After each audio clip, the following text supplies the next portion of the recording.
Ano yung sistema mo mula Monday to Sunday? Baka pwede mong ma-share Monday din. to Sunday, sir. Ako naman, yung pag-arrive ng ibon, plain water na po agad ako. Hindi muna ako sir gagamot pag ganun. Pagdating ng ibon. Yung ibon ko is stress pa yun eh. Pahinga ko muna siya ng... Bago ako magamot, yan, mga hapon na. Hapon na. Mostly, painom ko anong lang, sir. binibigay mong gawin?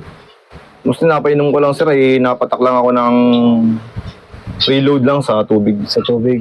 Kasi pag pinatak mo, sobrahan sila ng ipot. Nagadilawang ipot. Minsan Kaya sa tubig lang. Kaya tubig lang ako, yung mga 3 patak lang. Ayun, sa patuka, sir? Anong adjustment pa sa patuka? Sa patuka sir, yung nag-adjust ako sa patuka kasi ayoko nung ibon ko mataba. Mataba.